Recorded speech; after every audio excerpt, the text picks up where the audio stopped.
नमस्कार भाई और बहनों, कैसे हैं आप सभी। आसमान के अंदर काले अंधेरे बादल छा चुके थे और ये लोग जंगल के अंदर मंगल करे जा रहे थे। अपनी एम से चल चल कर थक चुकी थी और हाँफ रही थी। हाफते हुए कहती है हम लोग लगभग पहुंचने वाले हैं और जरा सामने देखो, वो पक्का एक क्लिफ होगी जिसके के नीचे एक गुफा है। तो चलो चलते हैं उस गुफा के अंदर, इससे पहले की बारिश होने लगे और हमको वहाँ पे आशियाना लेना पड़ेगा। और अपनी एम से उस घाघरे को ऐसा उठा रही थी जैसे उसके अंदर सोना लगा हूँ। मैं तो कहता हूँ काट डालो। और ये कहता है कि आखिर तुम्हें ये ब्रह्म ज्ञान आ कहाँ से रहा है, क्या तुम्हारी फैमिली ने ये सब सिखाया है तुम्हें बचपन में। अहम सी कहती है वेल क्या ही कहूँगा मैं इससे, और मैं तो नोवेल पढ़ के आई हूँ तो मेरे को चप्पा चप्पा पता है इस पूरे आइलैंड का, तो अभी मेरे को इसे इग्नोर मानना चाहिए। अहम सी कहती है ऑफ कोर्स मेरे फादर ने मुझे सिखाया है और मुझे बहुत सारी चीजें सिखाई हैं जो कि तुम्हारी हेल्प कर रही हैं, तो तुम्हें मेरा यहाँ पे थैंकफुल होना चाहिए। वो कहता है हाँ सच में मुझे लगा नहीं था कि तुम्हारे फादर इतनी ज्यादा हार्ड ट्रेनिंग करवाएंगे तुमसे। एक छोटी बच्ची से, ये तो बहुत ज्यादा बुरी बात है और मैं बहुत ज्यादा सैड हो चुका हूँ इस चक्कर में। अपनी एमसी की ओर वो ऐसे गुस्से में घूर रहा था। एमसी कहती है अगर इसे क्या हुआ है, ये गुस्सा क्यों लग रहा है, वह ये तुम्हारे लिए फायदेमंद रहेगा तो आखिर तुम ऐसा ना करे क्यों कर रहे हो। और इससे पहले की बारिश हो, चलो चलते हैं। वो ऐसे जा ही रही थी तभी उसकी गिरी हुई हरकतों के चक्कर में वो किसी में बीत जाती है और गिरने वाली होती है। एमसी कहती है अरे नहीं, ये घटिया ड्रेस, ये सड़ी हुई सी ड्रेस, इसकी भैंस की टांग। और अपनी एमसी मुंह के बल ही गिरती है सीधा, पता नहीं इसने हाथ क्यों नहीं लगाया। अरे हाँ, ये अपनी ड्रेस को पकड़ रही थी ना, तो बेचारी ड्रेस के चक्कर में अपनी एमसी के एल लग जाते हैं। ये पीछे से आते हुए कहता है क्या तुम ठीक हो, तुम तो गिरी हुई लगती हो। और अपनी एमसी को उठाता है। एमसी बेचारी उसी से चिपक जाती है और कहती है अरे नहीं, मेरा पैर तो मुड़ चुका है। तभी यहाँ पे ये कहता है चलो कोई बात नहीं, मैं तुमको संभाल लेता हूँ और एक्सक्यूज मी। उसके बाद अपनी एमसी को वो लेके आता है और उसके पैर को चेक कर रहा होता है। जैसे ही वो उसको हाथ लगाता है अपनी एमसी कहती है नहीं, इसके अंदर बड़ी गुदगुदी हो रही मेरे को, कोई छोड़ दो तो मेरे को। और वो कहता है तुम चिंता मत करो, ये थोड़ी देर में ठीक हो जाएगा। और ऐसा लगता है कि ये पहले से ही तुम्हारे यहाँ पे चोट लगी हुई थी, ये अभी बढ़ चुकी है। और अपनी एमसी से कहता है थोड़ी देर के लिए मेरे को माफ करना, लेकिन मेरे को ये करना ही पड़ेगा। और वो अपनी एमसी को बाहों में उठा लेता है। एमसी पूरी शर्माने लगती है और कहती है ये क्या कर रहे हो, और पूरी लाल लाल टमाटर हो जाती है। वो टमाटर कहती है नहीं तुम ऐसा कैसे कर सकते हो मेरे साथ में, छोड़ो छोड़ो मुझे। वो कहता है कि छोटे बच्चों की तरह ऐसी हरकतें करना बंद करो और अभी मेरे को यही करना पड़ेगा। इससे पहले कि यहाँ पे बारिश होने लगे हमको जाना पड़ेगा, तो अच्छे से मेरे को पकड़ लो इससे पहले कि तुम गिर जाओ वापस से गिरी हुई लड़की। एमसी कहती हाँ वैसे अब मेरे को पकड़ना तो पड़ेगा इसे। और ऐसा लगता है कि यहाँ पे काफी ज्यादा मेरे साथ में बढ़िया हो रहा है, तो चलो इस मौके का फायदा उठाया जाए, आई मीन इस फायदे का मौका उठाया जाए। जो भी है अपनी एमसी से ऐसे कर्ज को पकड़ लेती है जैसे कि उसका बीएफ हो और उसको यहाँ पे बेड के ऊपर ले जाने वाला हो। और तभी दिखाता है बादल और भी ज्यादा बढ़ने लगते हैं।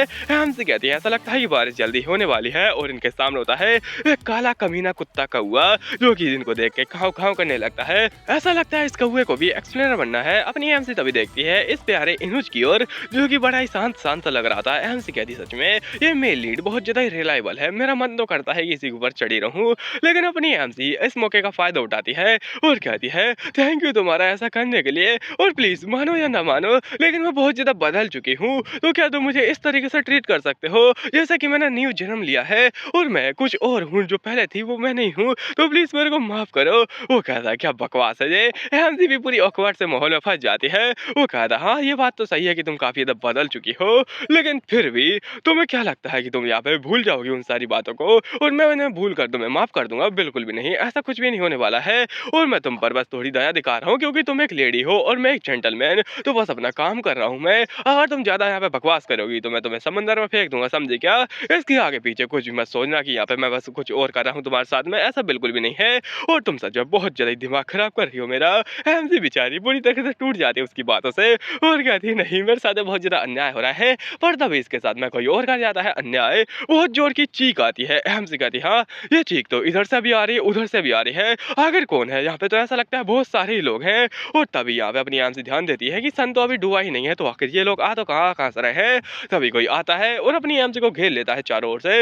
एमसी कहती है अरे नहीं खतरा, और वो अपने यहाँ पे एल को ही आई मीन अपने इनुज को ही छोड़ के हट जाती है। बेचारे का मोय मोय हो जाता है क्योंकि वो यहाँ पे गिरती है, वहीं पे मोस्टर होते हैं। वो कहता है अरे नहीं लेडी तुम कहाँ जा रही हो, वो एकदम मोस्टर के सामने ही गिर जाती है। एमसी कहती है क्या मैं गधी थी, और वो यहाँ पे मोस्टर उसको ऐसा घूर रहे होते हैं जैसे कि शिकार खुद उनके सामने शिकार होने आया हो। और वो कहते हैं आ जाओ गन्ने का जूस, अब तो हम पियेंगे गन्ने का जूस। और बहुत जोर से चिल्ला रहे थे। अपनी एमसी कहती है अरे नहीं मेरे को भागना पड़ेगा, और बेचारी यहाँ पे धरती की बोझ तभी अपने यहाँ पे इनुज उसके ऊपर बोझ डाल देता है यहाँ पे लकड़ियों से और उनको भगा रहा होता है। एमसी से कहता है कि भागो यहाँ से, मेरा मुंह क्या देख रहे हो, जल्दी से यहाँ से भागो। और उसकी गर्दन ही पकड़ लेता है हाथों से, पता नहीं क्या चल रहा है। लॉजिक गया तेल लेने। अपनी एमसी कहती है ओह माय गॉड अब मेरे कुछ ना कुछ करना पड़ेगा, वो यहाँ पे पहले ही लड़ रहा है तो मेरे को इसका बोझ नहीं बनना है, तो चलो लोग भागते हैं और अपनी एमसी भाग रही होती है पता नहीं कैसे, लेकिन हाँ वो एक पेड़ पर पहुंच जाती है और एमसी कहती है मुझे इस पेड़ को चढ़ना पड़ेगा ताकि वो मेरे पीछे ना आए, पर इस घाघरे में वो कैसे ही चढ़ेगी, तभी एक भेड़िया इसका घाघरा ही पकड़ लेता है। एमसी कहती है अरे नहीं ये कपड़े, ये मेरे को यहाँ पे मरवा के मानेंगे, और वो भेड़िया ऐसे खींच रहा होता है जैसे कि उसको इसके कपड़े फाड़ने हो। एमसी कहती है नहीं छोड़ो मेरे को, और वो पीछे से आ रहा होता है इनोज इसको यहाँ पे हेल्प करने, वो कहती है नहीं इधर मत आओ तुम्हारे पीछे एक और है, और तभी वो इसके जो पीछे वाला होता है वो बहुत जोर से चिल्लाता है। एमसी कहती है आखिर मैं ही क्यों फंस जाती हूँ उन कपड़ों के चक्कर में, ये कपड़े कहाँ से आए, और तभी से कुछ यादें आती हैं अपने ही बारे में और इनुज के बारे में, जब अपने इनुज ने इसको ठुकरा दिया था इसके प्यार को, और बेचारी के साथ में बहुत ज्यादा बुरा हुआ था। ये कह दिया अगर तुम मेरे साथ में ऐसा कैसे कर सकते हो, तुम मेरे से प्यार नहीं करते क्या, और हाँ तुम्हारे अंदर वो खूबी नहीं है जो कि मेरे अंदर है, क्योंकि मैं रियल नोबल हूँ, मैं पूरी पूरी प्योर ब्लड हूँ, और हाँ ये प्योर ब्लड है, इसी के चक्कर में यहाँ पे उसको चिढ़ा रही थी कि उससे ये प्यार नहीं करता है। बेल छोड़ो इसको, अपनी आम से तो कहती है ये सच में एक नंबर की बुद्धू थी जो कि ऐसी हरकतें करके वो उसके अंदर नफरत भर रही थी, और वो बेचारा इससे नफरत ही करेगा ऑफ कोर्स, क्योंकि ये ऐसी हरकतें ही कर रही थी। और अभी का सीन दिखाया था यहाँ पर कि ये बड़ी गुस्से में देख रहा था उसको। अपनी एमसी कहते हैं इस मूर्ख के चक्कर में मैं क्यों फंसूं, और हाँ मेरे को एक ही चीज करनी है, वो है जहाँ से भागना और अकेले जिंदा रहना, क्योंकि इस तरीके की हरकतें करेगी तो वो कभी मेरी हेल्प नहीं करने वाला है। पर तभी इसको यादें आती हैं और ये रुक जाती है। यादें किसकी, तो अपने इनुज की जो कि इसकी हेल्प कर रहा था और बहुत ही प्यार से इसका ख्याल रख रहा था। एमसी कहती है हम लोग थोड़े क्लोज तो आए थे, लेकिन फिर भी बात तो वही है ना। और अपनी एमसी तभी आंखें खोलती है और कहती है हाँ ये क्या चल रहा है, और मैं यहाँ पे कैसे आई, वो एक पेड़ से यहाँ पे टिकी हुई थी, और कहती है कि आखिर मेरे को ऐसा क्यों दिख रहा है जैसे मैंने गांजा फूका था, हरी हरी पत्तियां दिख रही हैं, क्या मैंने यही कही थी सपने में। एमसी को याद आता है कि वो भेड़िया उसको खाने वाला था, और उसको लग रहा था कि वो भेड़िया उसको खा चुका है, पर तभी देखती है गन्ने का जूस बहुत ज्यादा ही।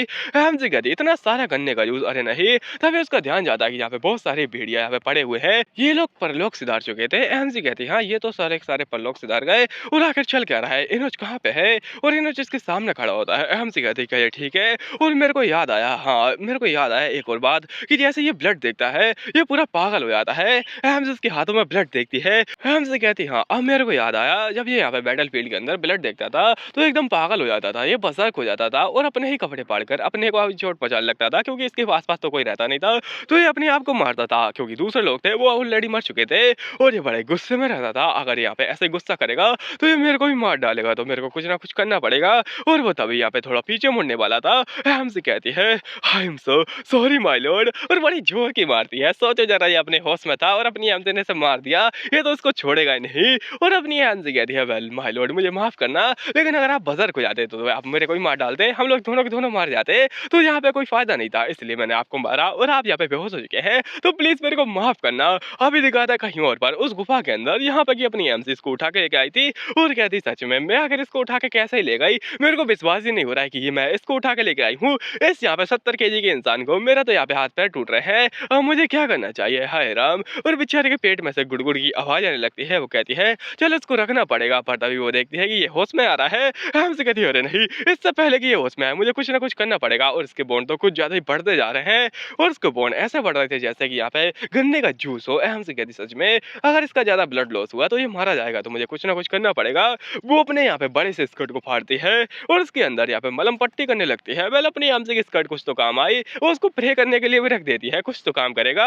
हमसे कहती हाँ चलो ये करते हैं, और अभी ये ठीक रहेगा क्योंकि मैंने सारे सारे बॉन्ड बंद कर दिए हैं, और उसको छोटे मोटे बॉन्ड रहे हैं जो कि कुछ ज्यादा बड़ी चीज नहीं है। और हमसे उसको यहाँ पे थोड़ा बहुत शांत बनने दे रही थी, तभी देखती है पीछे रस्सी, और अपनी हमसे कहती हाँ अगर ये होश में आया तो ये कुछ गलत कर सकता है, इससे पहले ये होश में आया मुझे कुछ इंतजाम करना पड़ेगा।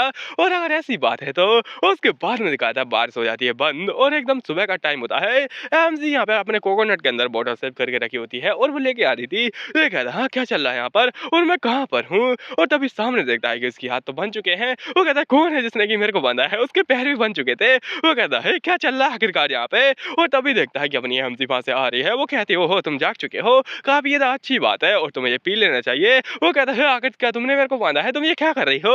एमसी को यहाँ पे बड़ी गुस्से में देखता है और कहता है खोलो मेरे को अभी के अभी। और बड़ी गुस्से में देखने के चक्कर अपनी एमसी और भी डर जाती है और कहती है अरे नहीं, इसके लिए यहाँ पे सेफ रहेगा कि यहाँ पे बंधा रहे, इससे पहले कि ये और भी ज्यादा गुस्से में आए। अपनी एमसी कहती है मत करो ऐसा, उसको मत खोलो। वो कहता है खोलो इसको खोलो। तभी उसकी ओर ये उंगली करती है और कहती है मैंने कहा ना रुक जाओ अभी के अभी, और सीधा खड़े रहो और बिल्कुल भी यहाँ पे हिलना मत। अपनी एमसी उसको ऐसा डरा देती है, ये पता नहीं कैसा लेकिन सीधा हो जाता है। एमसी कहती क्या है ये क्या से क्या हो गया, मैंने बस कहा था।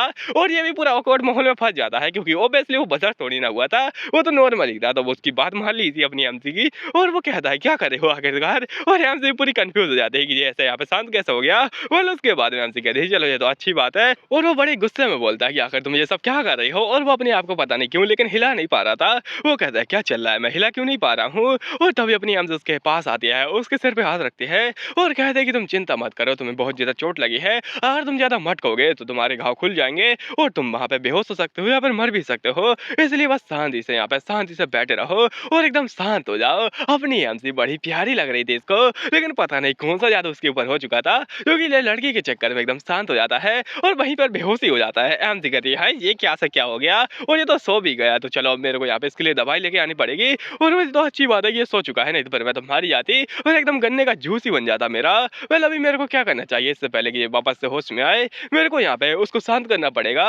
और शांत करने के लिए यहाँ पे जो हाई सेंटेंस थी उसने कुछ ऐसा किया था जो कि आप देख सकते हैं, और ये काफी ज्यादा कमाल का सीन है। वैसे तो मेरे को यहाँ पे ये वाला सीन देखना था, लेकिन अपनी एम से तो ठहरी सिंगल और मेरे जैसी दिमाग की, जिसको भी किसी के साथ में कुछ नहीं करना है, एम से कहती शांत रहो। और ऑब्वियसली वो दोनों एक दूसरे से प्यार करते थे, तो इसलिए उसने इस तरीके का तरीका जहाँ पे चुना। तो मैं ऐसा कुछ नहीं करने वाली हूँ, मैं यहाँ पे सर्वाइव करने के लिए हूँ, तो मेरे को सर्वाइव ही करना पड़ेगा। मैं इसके प्यार के चक्कर में थोड़ी ना फंसने आई हूँ यहाँ पे। अब मेरे को शांत होना पड़ेगा और इसके लिए दवाई लेके आनी पड़ेगी। और उसके बाद में वो पानी उठाती है और कहती है चलो अब मेरे को देखना पड़ेगा। वैसे बाहर जाती है और कहती है ओहो काफी धूप लग रही है, ऐसा लगता है कि पूरी तरीके से बारिश रुक चुकी है और अब मैं आराम से इधर उधर टहल सकती हूँ। तभी पीछे देखती है और कहती है बैल मेरे को इसको ख्याल रखना पड़ेगा और इसको पानी वानी तो पिलाना ही पड़ेगा। तभी अपनी हमसे कुछ देखती है, ये देखती है कि ये बड़ा यहाँ पे चिंता में है और बड़ा परेशान हो रहा है। हमसे कहती है कि मेरे को इसको शांत करना पड़ेगा वापस से।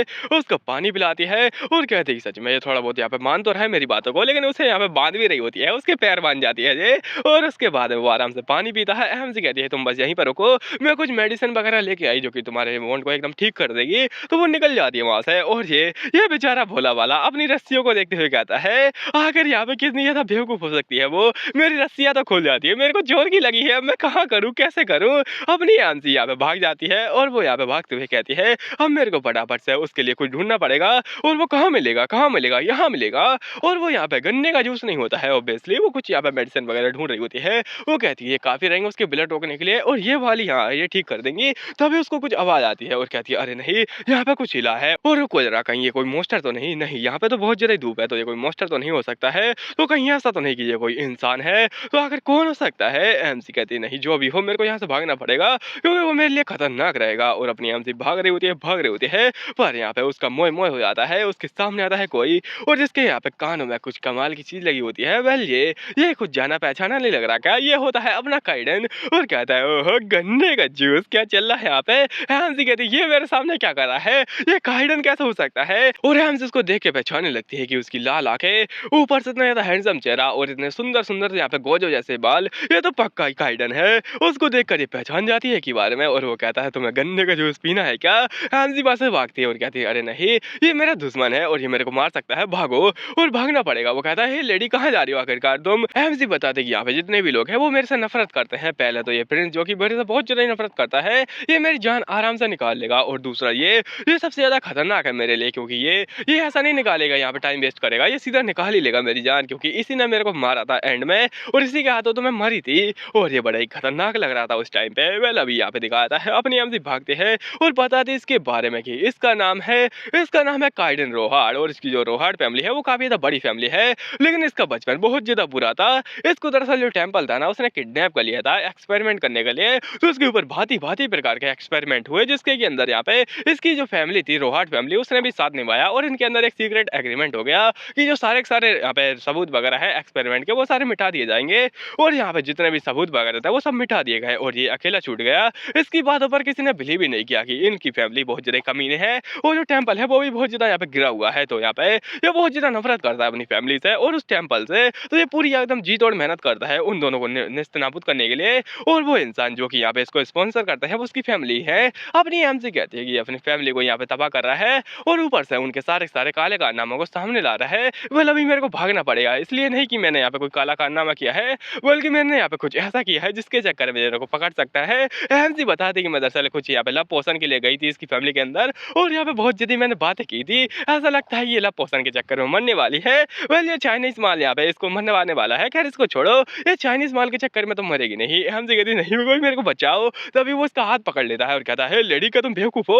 और आखिर तुम कहाँ भागे जा रही हो? रुक जाओ ज़रा।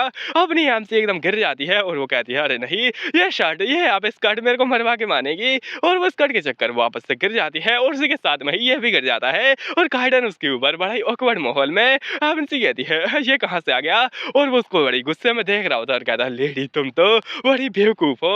हमसे कहती है अरे नहीं ये मेरे को मार ना डाले, और कहती है हटो, हटो यहाँ से, हटो तुम गंदे इंसान, हटो यहाँ से। और तभी एमसी को कुछ लग जाता है जो कि इसके पीछे ही लगा हुआ था। एमसी कहती है अरे नहीं, क्या चीज़ थी आखिरकार वो, और जो कि मेरे सिर पर यहाँ पे पड़ी है, जो इसका कुछ बैज वगैरह होता है जो कि ये पहनता है। हमसे कहती है अरे नहीं, इसका बैज मेरे यहाँ पे गालों को छील चुका है। और तभी वो कहता है लेडी, और उसके कंधे को जोर से पकड़ता है, कहता है कि तुम कहाँ भाग रही हो, और ऐसा लगता है कि तुम्हें मैंने कहीं तो देखा है, और बड़े गुस्से में देख रहा था एमसी को। एमसी कहती है अरे नहीं अब तो मैं गई। बेचारी कांपने लगती है और वो कहता है चलो अब आराम से खड़ी हो जाओ, मैंने तुम्हें कहीं तो देखा है। उसको खड़ा नहीं करता बल्कि हवा में ही उठा लेता है। एमसी कहती है अरे नहीं ये मेरे को पहचान न ले, पहचान न ले, और चेहरे को छुपा रही होती है। वो कहता है तुम्हें मैंने कहीं तो देखा है, कौन हो सकती है तुम? वेल अगर मैंने तुम्हें देखा है तो तुम कोई अच्छे इंसान ही होगी। तभी अपनी एमसी का ध्यान जाता है इसके कानों की ओर, जिसके अंदर एक इयरिंग टंगी हुई थी। एमसी कहती है इस इयरिंग के चक्कर में ही ये मैजिक को कंट्रोल कर पा रहा है और माना को कंट्रोल करके ये अपने मैजिक को मैनिफेस्ट कर पाता है। लेकिन यहाँ पे अपनी एमसी का लक देखो, जैसे ये आइलैंड के ऊपर आया था इसका वो स्टोन टूट चुका था और इसको बहुत ज्यादा पेन हुआ था। उसके बाद में इसको बहुत ज्यादा बुखार हो गया और अपने यहाँ पे इमोशन को कंट्रोल नहीं कर पाया और यहाँ पे थोड़ा बहुत बसक सा हो गया था। एमसी कहती है और हाँ ऑफ कोर्स इसको किसने ठीक किया होगा? गैस करो, गैस करो इसको किसने ठीक किया होगा? वो थी यहाँ पे सेंट है जिसने कि इस तरीके से उसको यहाँ पे ठीक किया था। मैं भी ऐसा ही ठीक होना चाहता हूँ, काश कोई मेरे लिए होती। हाय हाय हाय मजा आ जाता मेरे को तो। उसके बाद में ये कहता है कि वैसे तुम, हाँ मेरे को तुम देखी देखी तो लग रही हो, लेकिन आखिर तुम ऐसी हरकतें क्यों कर रही हो? क्या तुम बोल नहीं सकती हो? मेरे को अच्छे से पता है कि तुम चीखी थी बहुत ज्यादा जोर से, तो तुम बोल सकते हो। एमसी कहती है बकवास करना बंद करो। वो कहते हो क्या कहा, क्या कहा? एमसी कहती मुझसे दूर हटो, और आखिर तुम्हें क्या चाहिए? और ऐसे यहाँ पे डर रही होती है। वो कहता है क्या? और रुको जरा, मैंने तुम्हें अच्छे से देखा है कहीं ना कहीं तो, और हाँ मैं तुम्हें पहचान चुका हूँ। एमसी कहती है हाँ, ये पहचान चुका है? वो कहता है हाँ तुम तो काफी ज्यादा सुंदर हो। और तभी अपनी एमसी को बहुत पकड़ लेता है क्योंकि ये भाग रही होती है। वो कहता है रुको जरा, कहाँ जा रही हो? चलो थोड़ी बहुत दोस्ती वगैरह करते हैं। एमसी कहती है तुम्हारे साथ में दोस्ती? बिल्कुल भी नहीं। वो कहता है रुको जरा, तुम्हारा चेहरा मेरे को ठीक से याद नहीं आ रहा है, लेकिन मैंने कहीं तो देखा है। याद आ गया, याद आ गया मेरे को। और अपनी एमसी पूरी घबरा जाती है। वो कहती है अरे नहीं अब तो मैं गई। वो कहता है कि तुम पक्का ही वही पागल लेडी हो ना? वही पागल लेडी हो, लेडी फ्लोरेन। एमसी कहती क्या पागल? और उसके बाद में क्या होगा वो तो हम लोग अगले पार्ट में देखेंगे, क्योंकि ये पार्ट यहीं पे खत्म हो जाता है, क्योंकि मेरे को आ रहा था बहुत ज्यादा आलस और मैं बहुत ज्यादा बिजी हो चुका था।